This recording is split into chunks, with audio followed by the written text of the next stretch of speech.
आकिब कुरैशी जो है ना उनसे बात कर लेते हैं। आकिब, वैसे हफ्ते की मेरे ख्याल गालिबन वैसे 15 खिलाड़ी ऐसे आपकी नज़र में तो होंगे, ऐसे कौन से हैं जो ये फुल एंड फाइनल हो सकते हैं, एक आधी कोई तब्दीली हो जाएगी?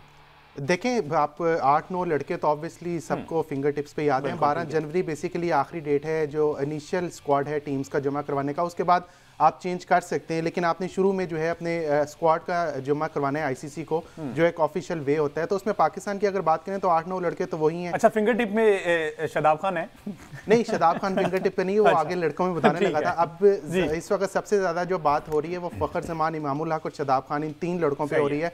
शादाब खान के बारे में जो है मुख्तलिफ फ़राएं, क्योंकि उनकी परफॉर्मेंस ऐसी नहीं थी, बड़ी मायूस की परफॉर्मेंस थी, लेकिन रिसेंट पास्ट में उन्होंने चैंपियंस कप आपको जितवा के दिया जो 50 ओवर्स पर मुश्तमिल था। उसके बाद आप उसकी कंटिन्यूसली परफॉर्मेंस खुद की भी अच्छी जा रही है और एज अ कैप्टन भी जीत चुके हैं। कप्तानी में भी हमने देखा कि वो उनकी बैटिंग में भी उन्होंने अच्छा परफॉर्म किया, बैटिंग में भी अच्छा परफॉर्म किया।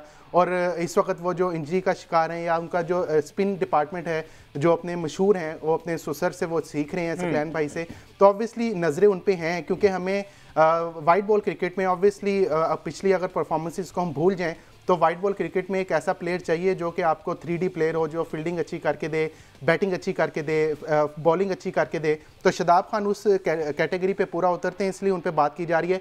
इमामुल हक पे सबसे ज़्यादा बात की जा रही है, क्योंकि इमामुल हक वेस्ट इंडीज़ के खिलाफ जो उन्होंने टूर मैच का स्क्वाड का ऐलान किया, उसकी कप्तानी कर रहे हैं। तो इसका मतलब पाकिस्तान क्रिकेट बोर्ड के रडार में भी हैं, पाकिस्तान क्रिकेट बोर्ड की वो नज़रों में भी है। और इससे जो वेस्ट इंडीज़ के खिलाफ आपके 2 टेस्ट मैचों की सीरीज है, ऑब्वियसली जब साइम अयूब नहीं होंगे तो कुर्रा जो है वो इमामुल हक के नाम ही निकलना है। साथ फखर जमान वो ऑन द कार्ड हैं, उन्होंने साउथ अफ्रीका के टूर में ही आ जाना था, लेकिन वो न जाने तबीयत कहाँ से बीच में आ गई, जो कि कुछ लोगों को पता है कि तबीयत उनकी कौन सी खराब थी। हालांकि उन्होंने तो वो कैच पकड़ के पहले दिन ही बता दिया था कि ही इज मुकम्मल फिट। तबीयत नहीं खराब थी, नीयत खराब तो थी। ये 3-4 प्लेयर्स हैं, उसामा मीर का बीच में नाम आ रहा है, 3-4 प्लेयर्स हैं। अब लेट्स सी पाकिस्तान क्रिकेट, क्योंकि आकिब जवेद हैं, आकिब जवेद ने अपना भी मामला सारा करना है, उसके साथ अजहर अली हैं, अलीम डार साहब हैं, फिर आपके मुख्तलिफ कप्तान की भी जो है वो राय बीच में शामिल होगी।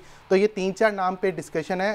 अदरवाइज आपके 8-9 नाम तो ऑब्वियसली कन्फर्म है, जिसमें शहीन शाह अफरीदी जो बॉलिंग अटैक हमारा है, हारिस हुसैन, बैटिंग में मोहम्मद रिजवान, बाबर आजम, ऊपर फिर अब्दुल्ला शफीक को ये कंटेन करेंगे। मुझे अभी तक पता नहीं क्यों लग रहा है कि अब्दुल्ला शफीक को ही साथ लेके जाएंगे, क्योंकि आकिब जवेद का जितना हमने सुना है वो राइट लेफ्ट कॉम्बिनेशन पे बहुत ज़्यादा भरोसा करते हैं। तो अगर आप इमामुल हक और फखर जमान को ऊपर लेके आएंगे तो फिर जो है वो दोनों लेफ्टी हो जाएंगे। फखर जमान काफ़ी अरसे से ओपनिंग नहीं कर रहे, जिन पे वो खुद भी कह चुके हैं कि मुझे मेरी मैनेजमेंट ने कहा है कि आपने मिडल ऑर्डर में बैटिंग करनी है। तो अभी कॉम्बिनेशन बनाएंगे ऑब्वियसली, क्योंकि अभी इनिशियल स्क्वाड होना है, उसके बाद ट्राई सीरीज होनी है। वेस्ट इंडीज के खिलाफ प्लेयर्स जो परफॉर्म करेंगे उनका भी नाम आएगा बीच में।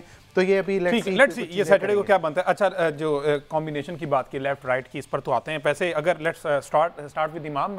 अहमद सईद साहब, जितना भी ये डोमेस्टिक खेला, इमाम ने कप्तानी भी की है डोमेस्टिक में, क्या रिकॉर्ड रहे हैं वैसे? फिर सलमान भट्ट साहब से पूछते हैं कि इनकी जगह बनेगी कि नहीं। जी, इमामुल हक जो है उन्होंने काज़िम ट्रॉफी में 5 मैचेस खेले, जिनमें उन्हें 635 रन स्कोर किए, 79 की इनकी जो है बैटिंग एवरेज रही। मैं अगर आप मुझे थोड़ी सी इजाज़त दें तो मैं इंतहाई अदब के साथ ये जो शादाब खान के ऊपर बात हो रही थी, आकिब भाई का एक्सपीरियंस मेरे से बहुत ज़्यादा है कि इस फील्ड में, लेकिन मेरा ख्याल है कि यहाँ पर थोड़ा सा उस क्राइटेरिया को रीडिफाइन होना चाहिए कि शादाब खान हमें पाकिस्तान की टीम में किस हैसियत में चाहिए। शादाब खान हमें पाकिस्तान की टीम में एज कैप्टन नहीं चाहिए, शादाब खान हमें पाकिस्तान की टीम में एज बॉलर चाहिए। तो चैंपियंस कप हो या T20 कप हो, उसमें शादाब खान की बॉलिंग अगर देखें तो वो बिल्कुल उस तरह की बॉलिंग नहीं थी जिसकी रिक्वायरमेंट पाकिस्तान की क्रिकेट टीम को होती है। और काज़म ट्रॉफी में भी उन्होंने जो मैचेस खेले हैं, 5 मैच में उन्होंने 19 आउट किए हैं। उनकी भी अगर विकेटें निकाल कर देखें तो वो ज़्यादा इस तरह के बैट्समैन जो है वो आउट हुए हैं जो T20 फॉर्मेट की तरह में जो है विकेटें मिलती रही हैं। लेकिन मेरा ख्याल है कि जो चैंपियंस ट्रॉफी है जो वनडे फॉर्मेट के पर खेली जाएगी, उसमें शादाब खान हमें अगर बतौर बॉलर चाहिए तो वो हमें दरमियान के ओवर्स में विकेटें लेने के लिए चाहिए। शादाब खान हमें बैटिंग करने के लिए, कप्तानी करने के लिए शायद नहीं चाहिए। साइम अयूब के बारे में जो आप बात कर रहे हैं, यकीनन वो जो जिस पॉइंट के ऊपर भट्ट साहब ने भी एम्फेसाइज किया, अभी आपको याद होगा कि पाकिस्तान की टीम में साउथ अफ्रीका से क्लीन स्वीप हुई है, उसके बाद भी इस किस्म की बातें नहीं है कि अगर साइम अयूब होते तो शायद हम ये मैच बचा लेते, साइम अयूब होते तो हम शायद बड़ी रन चेज में जो है वो कामयाब हो जाते और उनको हम बड़ा टारगेट देने में कामयाब होते। तो देखें, अगर तो आपने एक ही प्लेयर के ऊपर रहना है इस पूरी टीम ने, और अभी से आपने यही बहाने सोचने के साइम अयूब नहीं था तो हम इसलिए हार गए, तो मेरा ख्याल है कि पाकिस्तानी क्रिकेट टीम जो है वो ग्रो नहीं कर पाएगी। तो ये बिल्कुल ठीक कहा भट्ट साहब ने कि साइम की इंजरी एक मेजर कंसर्न है, पाकिस्तान के लिए, लेकिन साइन की इंजरी ही सब कुछ नहीं है पाकिस्तान क्रिकेट के लिए। पाकिस्तान क्रिकेट का मैग्नीट्यूड इतना बड़ा है कि डोमेस्टिक के अंदर भी और पाकिस्तानी क्रिकेटिंग सर्किट के अंदर भी ऐसे परफॉर्मर हमेशा मौजूद रहने चाहिए कि जो उनको रिप्लेस कर। ठीक है, अच्छा सलमान भट्ट साहब, अगर इमामुल हक साहब वापस आते हैं, व्हाट डू यू थिंक उनके साथ जिस तरह से आकिब ने कहा कि आकिब जावेद साहब जो है ना वो बहुत ज्यादा उनका कंसर्न शो करते हैं कि लेफ्ट राइट कॉम्बो से ही मैं जाऊं, और हमने देखा डोमेस्टिक में पांचवें छठे मिडिल ऑर्डर में फखर जमान खेलते रहे हैं, तो फिर अब्दुल्ला को वापस अगर ये सस्टेन करते हैं तो ओपनिंग फिर उसी से करवाई जानी चाहिए। हमजा किसने कहा कि लेफ्ट राइट कॉम्बो से जाना है? अब आकिब कह रहे हैं कि आकिब जावेद साहब का मोस्ट फेवरेट टॉपिक ही होता है कि लेफ्ट राइट कॉम्बो जो है ना उसको प्रेफरेंस कर देते हैं वो। अच्छा सलमान भट्ट साहब आवाज आ रही है आपको? अच्छा, लेकिन जिसने सबसे ज्यादा दुनिया में फेंटी लगाई है ना वो गिलक्रिस्ट और हेडन, और उसके बाद पाकिस्तान का जो बेस्ट एवर पेयर रहा है ना वो सईद भाई और आमिर सुहेल थे। बिल्कुल, तो ये दोनों ही लेफ्टी थे। तो इट डज नॉट मैटर, होता है अगर कॉम्बिनेशन मिल जाए तो मिल जाए, लेकिन अगर नहीं है एवरी सॉर्ट ऑफ बॉलिंग तो ये ठीक। आपका इतने अरसे से इमाम और प्लस है इंटरनेशनल क्रिकेट में, दोनों ने सेंचुरियां की हैं, एक तेज खेलता है दूसरा स्टेबल खेलता है, और यही आइडियल कॉम्बो होता है। अब ये खब्बू कितने होंगे तो सजू कितने होंगे, तो ये कोई चॉइस वो मिल जाए तो ठीक है, ना मिले तो फिर तो ये ख्वाहिश ही है ना। बिल्कुल। अच्छा, वैसे अगर ट्राई किया जाए, आपके पास पता हो कि दो खब्बू फॉर्म में है, लेकिन आपको अगर आपको ये पता है कि दो लेफ्टी फॉर्म में है लेकिन एक राइटी है जो आउट ऑफ फॉर्म है, तो आप आउट ऑफ फॉर्म से कॉम्बो बनाएंगे। नहीं, अगर फखर को नीचे मिडिल ऑर्डर में ट्राई किया जाए, और उन्होंने डोमेस्टिक में भी उस तरह से खेला भी है गालिबन, और आप समझते हैं सूटेबल रहेगा मिडिल ऑर्डर में? हमें कुछ चाहिए भी इस तरह से पावर हिटर? नहीं, मैं नहीं समझता। मेरा ख्याल है कि वो फखर को वनडे में ओपन ही करनी चाहिए। ये हमारे जितने चैनल हैं माशाल्लाह उसमें हर 10 में से 8 लोग जो है ना वो नए नए आइडियाज एक्सप्लोर करने के मूड में होते हैं, शायद बोर हुए होते हैं लेकिन कुछ डायनामिक्स ऐसे होते हैं स्पोर्ट के which should be kept stable and which should be very simple and straight. आपको फखर की जितनी बड़ी परफॉर्मेंसेज हैं, जितने मैच विनिंग एफर्ट्स हैं, किस नंबर पर हैं? बिल्कुल ओपन पे है ना, तो व्हाई डिस्टर्ब दैट? हाँ ठीक है। नहीं सलमान भाई, ये तो हम बड़ी अरसे से ही कह रहे हैं कि डिस्टर्ब नहीं करना चाहिए था फखर जमान को, और वो खुद भी कह चुके हैं कि मुझे मैनेजमेंट की तरफ से बताया गया कि मैं मिडिल ऑर्डर का बैटर हूं।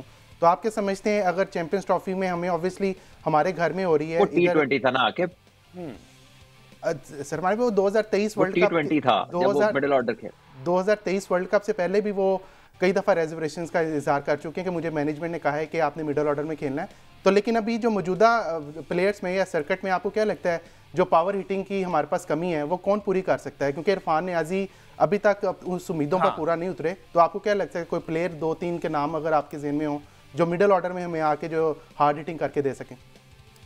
देखिए भैया, आप पहले ढूंढे बैटिंग करने वाले 50 ओवर खेलने वाले 6 बैट्समैन ढूंढे। ये पावर हिटिंग के चक्कर में जिसमें आप पड़े हुए हैं ना, ये अगर आपके सही 6 बैट्समैन होंगे ना तो फिर आपको वही इनफ होंगे। पावर हिटिंग में यही है, आपके पास मटेरियल जो आपने चैंपियंस कप में देखा है, आपके पास हैदर अली ने कुछ शॉट्स मारे हैं, उसने जिसका आपने नाम लिया अभी, नियाजी ने 100 किया था, 1-2 बारियां उसने अच्छी ली थी। जो फैसलाबाद से है हमारा प्लेयर, मेरे ज़हन से उसका नाम निकल गया है, अब्दुल समद, यस। तो अब ये 3-4 आपके पास प्लेयर्स हैं और इफ्तिखार हैं जो कि एक्सपीरियंस्ड हैं, ठीक है। अब बात यह है कि ये कितने, आप जिस देखें ना आपका फोकस किस चीज के ऊपर है, 5 या 4 ओवर जिसकी बैटिंग आनी है, जिसने 40-45 ओवर खेलने, अगर वही ठीक कर लें, अगर वही सही हो, और आपके जितने बड़े मैचों में तेज रन करने थे वो किसने किए? जब आप 400 चेस कर रहे थे, डकवर्थ लुइस पे जीते, तो कौन खेल रहा था? फखर जमान और बाबर खेल रहे थे। जब आपने ऑस्ट्रेलिया के खिलाफ रिकॉर्ड चेस की, कौन 200 कर गए? बाबर और इमाम, ठीक है। जब आपने बड़े बड़े रन किए हैं, आपके मेन प्लेयर्स ने बारियां ली।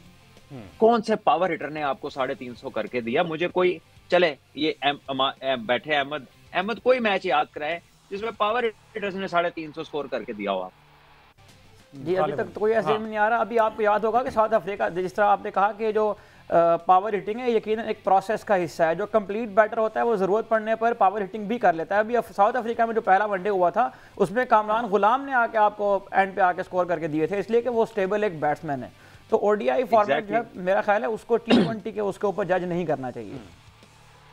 दूसरा ये है कि अब रजाक भाई आ गए हैं पावर हिटर, उन्हें ढूंढने हैं, तो ये सवाल उनसे बनता है, वो आपको देंगे ढूंढ के power hitter. Basically south Africa tour batting पर आते थे तो वो जरूरत के मुताबिक खेलते थे ना, जब जरूरत पड़ती तो विकेट रोकते भी थे, और जब जरूरत पड़ती थी वो पावर हिटिंग भी कर लेते थे, क्योंकि वो स्टेबल बैट्समैन थे। लेकिन ये जिसका भी फैसला था ना, वो मेरे ख्याल हाईलाइट्स देख रहा था साउथ अफ्रीका, वो मेरा दुबई या शारजा का ग्राउंड था जिसमें 10 छक्के, अबू धाबी 10 छक्के जो मारते, उसी टाइम पे उनके ज़हन में आया कि क्यों ना इन्हीं को लगा दिया जाए। बहरहाल आप थोड़ी सी बात कर लीजिए जी, पीएसएल की ड्राफ्टिंग की है और 13 तारीख उसके, और हुजूरी बाग सलमान भट्ट साहब ने हमारे इस प्रोग्राम में पहले से कह दिया था कि ये बहुत सी ऐसी जगह हैं जहाँ जिसको यूटिलाइज किया जा सकता है क्रिकेट के वाले से। जरा अगर हमारे पास शॉर्ट पड़ा तो जरा हम रजिस्टर्ड करवा दें कि इससे पहले ये बात मेंशन हो चुकी है, और फिर पीसीबी मैनेजमेंट ने जनाब उस पर 24 दिसंबर दिखाइएगा जी, उस टाइम पे हमने क्या मेंशन किया था।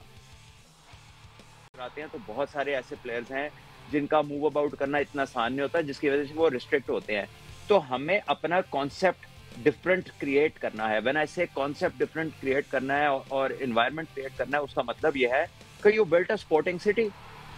एक लाहौर में बना दें, कराची में बना दें, इस्लामाबाद में 3-4 स्पोर्टिंग आपके जैसे जैसे ये ओलंपिक विलेज होता है, इस तरह के स्पोर्टिंग सिटीज बनाएं जहाँ पे होटल अकोमोडेशन और ग्राउंड्स और प्रैक्टिस एरियाज और कॉफी शॉप्स और रेस्टोरेंट्स उस जगह के अंदर हो, चाहे वो गेटेड कम्युनिटी हो। फॉर एग्जाम्पल देखें, एक मशरा है, फॉर एग्जाम्पल आपके पास लाहौर फोर्ट है, लाहौर फोर्ट के अंदर इतनी ग्राउंड है, इतनी जगह है, इतनी, और वो चारों तरफ से सराउंडेड है, वॉल्ड है, गेटेड है, आप उसके अंदर एक कॉर्नर में कुछ भी इस तरह का क्रिएट कर सकते हैं।